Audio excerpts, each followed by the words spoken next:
연간 실적을 다시 자세히 봐보자면 어떤 이유에서인지 17년 2분기 매출은 전분기 대비로는 아쉽지만 이익률이 실적은 2018년 이후 거의 제자리 걸음 수준이죠. 2021년 이익률은 많이 아쉽습니다. 한번 정리해볼까요?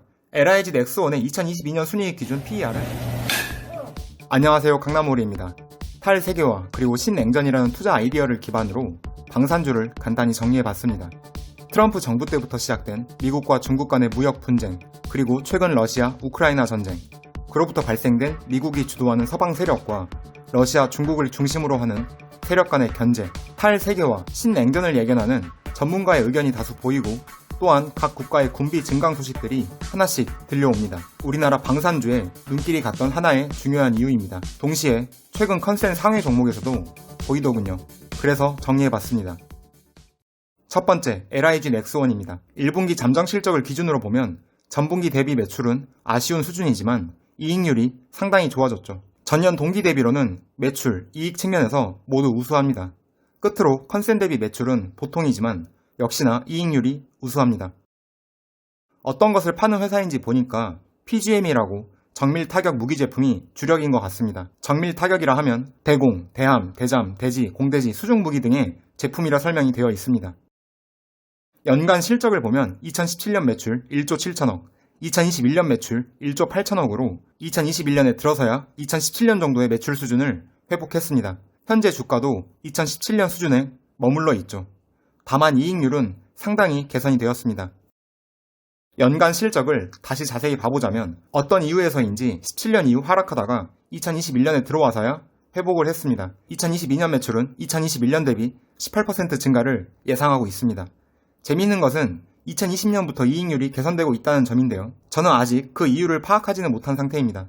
5월 3일 기준 LIG 넥스원의 시가총액은 1조 9천억 수준이며 2022년 순이익 기준 PER은 15.5배가 되겠습니다. 2022년 1분기 말 기준 수주 잔고는 7조 9천억 수준이며 2022년 매출액 대비로는 3.7배 수준이 되겠습니다. 이 수주 잔고가 어느 정도 기간에 걸쳐서 매출로 인식되는지 아직 확인을 할 수가 없어서 매출액 대비로만 간단히 정리를 해뒀습니다. 다음은 한화 에어로스페이스입니다. 앞서 설명한 LIG 넥스원과 마찬가지로 1분기 매출은 전분기 대비로는 아쉽지만 이익률이 많이 개선되었습니다. 증권사 컨센 대비로도 매출액은 평균이지만 이익 면에서 서프라이즈가 떴죠. 지금 설명드리고 있는 한화 에어로스페이스 이후에 보여드릴 한국항공우주도 비슷한 실적 흐름이 보이는데 환율 때문인가 싶기도 하고요. 컨센 대비 매출은 다 비슷한데 이익률만 좋아졌더라고요.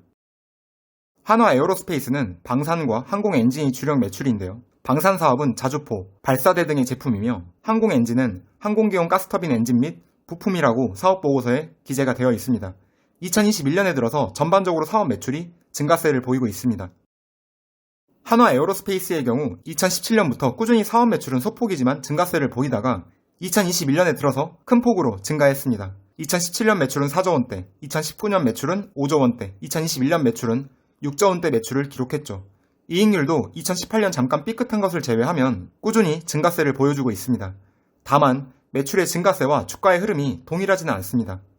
이번에 정리하면서 보니까 방산주는 전반적으로 2016년 이후에 꾸준히 하락하다가 지금에 와서야 2017년 주가 수준에 머무른 경우가 많더군요. 개별 종목이 좋아서 간다기보다는 섹터의 움직임으로 이해를 해야 하는 건가 생각이 많이 들었습니다. 정권의 영향도 있을 것 같고요.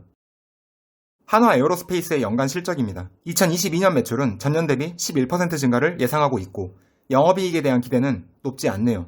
그런데 이번 분기 실적이 잘 떴으니까 저기에 적혀있는 컨센 추정치도 아마 수정이 될 테죠. 5월 3일 기준 시가총액은 2조 8천억이며 2022년 순이익 기준 PER은 11.5배가 되겠습니다. 2022년 1분기 말 기준 수주잔고를 찾지 못해서 2021년 말 수주잔고로 기록을 대체합니다. 35조 수준입니다. 2022년 추정 매출액 대비로는 5배 수준이죠. 앞서 보여드렸던 LIG 넥스원이 3.7배 수준이었던 점과 비교하면 훨씬 많은 수주 규모를 가졌다고 볼 수 있으나 각 회사마다 납품하는 속도를 아직 알 수 없으니까 뭐가 더 좋다 딱 잘라서 판단하기 어려운 상태입니다.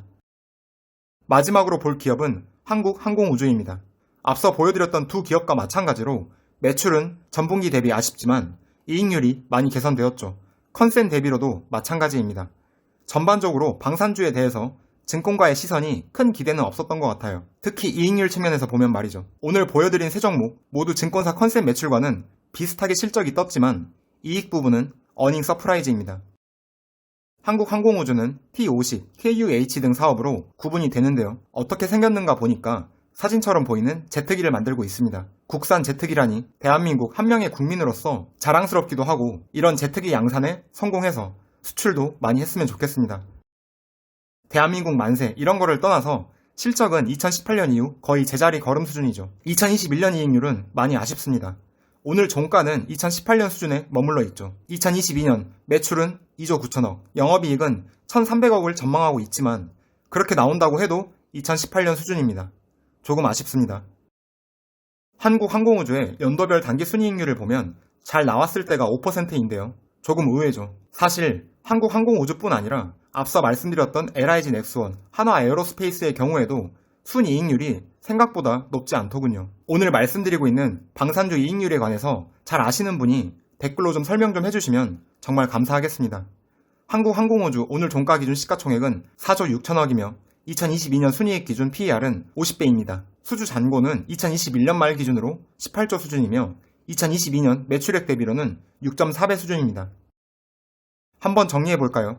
LIG 넥스원의 2022년 순이익 기준 PER은 15배, 추정 매출 대비 수주 잔고는 현재 3.7배입니다. 한화에어로스페이스의 추정 PER은 11배이며 추정 매출 대비 수주 잔고는 5배입니다. 한국항공우주의 경우는 추정 PER 50배이며 추정 매출 대비 수주 잔고는 6배입니다. 추가적으로 로키드 마틴을 하나 가져와 봤는데요. 시가총액이 145조나 됩니다. 로키드 마틴의 2022년 순이익 8조 3천억을 기준으로 PER을 보면 17배 수준이네요. 로키드 마틴의 수주 잔고 자료는 따로 찾아보지는 못했습니다. 여기까지만 봤을 때 딱 눈에 들어오는 것은 한화 에어로스페이스이지만 아직 더 찾아볼 자료가 있어 보입니다. 첫 번째는 방산주 이익률이 개선된 이유, 그리고 그게 지속 가능한 것인지, 둘째로는 저 수주 잔고가 매출 실적으로 잡히는 데까지 걸리는 시간, 이 두 가지를 더 알아야 할 것 같고요.